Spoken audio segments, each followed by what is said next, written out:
running behind the guy. He was on top of the post, and I wish he'd got his hand off the tail and got a pick. But he had a chance if he puts two hands up there to get an interception. So what are you gonna do? Now, what are your impressions of Scarton through a couple of games? Sam's been unbelievable. I mean, you go into that atmosphere and kick field goals. You got faith that he can do it anywhere now. I mean, you wonder how he's going to react. I mean, I think some guys looked at the atmosphere and didn't play like they needed to play in that atmosphere when the lights turned on. Sam was the guy that went out there and did his job. So I was happy for him. That was a bright point, especially. When those Tennessee receivers were getting the separation, were they winning at the line of scrimmage over your DBs? Did we just talk about that? If the ball's overthrown, they didn't. And if you watch the tape closely, and again, on the field, it's like, oh my God, we can't cover these guys. But when you watch on the field, we got them almost all the way down the field. And then right at the end, it's a little push by them, and all of a sudden there's a separation. If you watch it close, we're on them, and then there's separation. And again, the one that Mark Williams made a stop on was kind of a different coverage. It's almost like a cover three. He was trying to split number one and two receivers, and number two is the guy that got down the middle. He's got to lean a little bit more. So that one was a zone coverage as opposed to a man coverage. But most of those, we're on them, and then at the last second, there's some separations, some push-offs, and we don't seem to do much with that. But sometimes happen. But again, being physical with the line and trying to reroute that guy, making him run outside of his comfort, get him off the red line support. Were you playing a lot of zone? Are you playing more zone this year than you have in the past? You tell me, Gary. You got the tape, you got the TV game. I don't have your eyes though, your brain. We're playing a little zone. We play a little man. We play a little bit of both. I mean, so we do a little bit of both. But against them, I'd say we probably played 70% man. You had to because you're out there and not. Anytime they're way out there standing on the sideline, what are you gonna? You're gonna play cover three, and you got a corner out there in his third. There's two guys in his third. And if the free safety, the middle field player, can he lean over that way? Well, then they got you over there on a post. So you're just covering grass if you're in some type of zone coverage. A couple of slow starts on offense to start the year. Once you guys really get going, it seems like you're really in a rhythm. How do you guys want to avoid a slow start this weekend? How do you guys keep doing that? We like to start fast, and again, I attribute a little bit of that to our kickoff return team, not allowing us to. I mean, there's some of those balls that should not have been fair.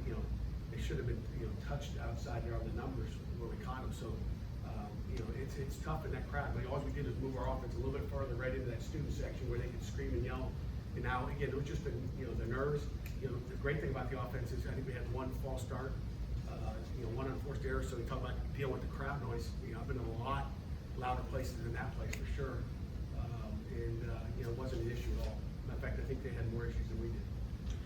Return, is that a judgment call for Jalen, or is he told beforehand, like, hey, return this, don't return? Yeah, we give him parameters, and we won't get into that. But again, the young kid that's never dealt with the crowd. I mean, he's a freshman that has never been in that atmosphere ever again. So we got a lot of faith in him, and he'll learn from it. We'll get better, and again, to me, you put that as a judgment call, and he's got to know when and where. But just like telling a punt returner not to catch the ball inside the 10-yard line or 8-yard line, and how many times do you see it happen? It's just you get in that game and things happen. So he'll figure that out.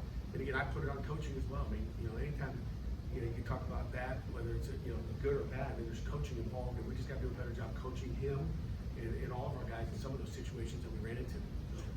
Tennessee had some success early on with little like rub routes and stuff like that. How do you? Pick routes, you mean? Yeah. How do you manage to work around that as a defensive coach?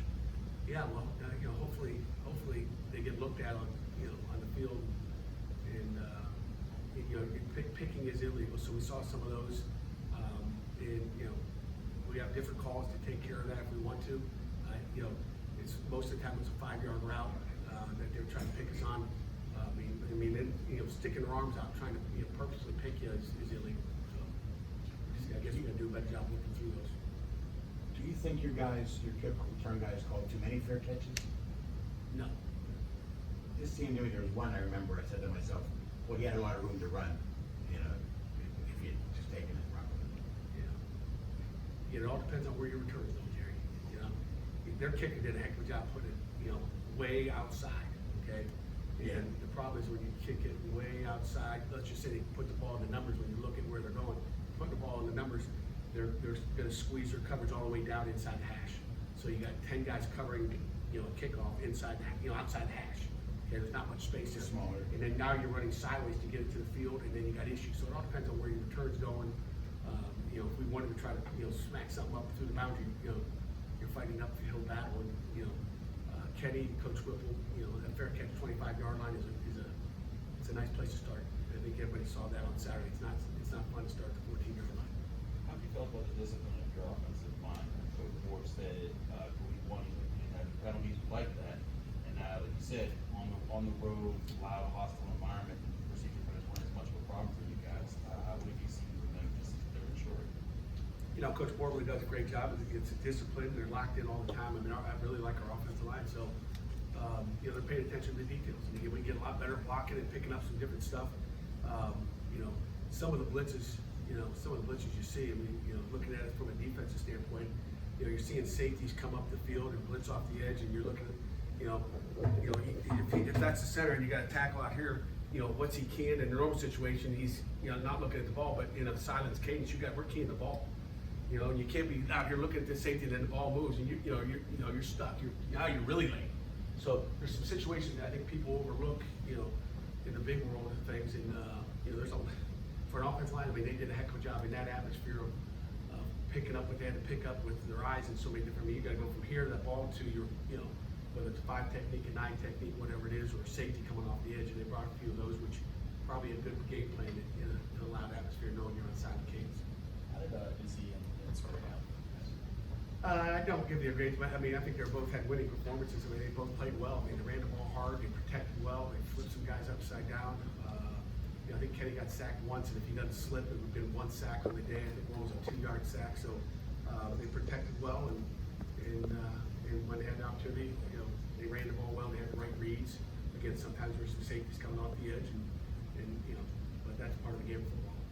Did your offensive lineman make the requisite improvement from week 1 to week 2? Yeah, you know, I think we did, you know, overall offensively and defensively. But you know, you got to consider the opponent. I mean, if we'd have played, you know, UMass twice, you'd probably see a little bit more improvement. But you did. You played, you know, UMass, and then you went to an SEC program. You know, it's very talented guys. I'm just telling you, there's some talent on that football team. There's a lot of NFL scouts that are watching. You know, obviously our guys and their guys. So they're you know, would be shocked if they have, you know, 5 or 6 guys get drafted off that football team. What was it like when you guys come off the field and see that many Pitt fans in the section and saw you guys bring the flag down? It had to be a cool moment just for you guys on the road that far away from home. Yeah, we appreciate you asking that question, Chris. Our fans were unbelievable. You know, I heard they were unbelievable. I actually had a video sent to me Friday night how they took over Knoxville, I guess. You know, our fans were unbelievable. They were really, really good. We need that again this weekend.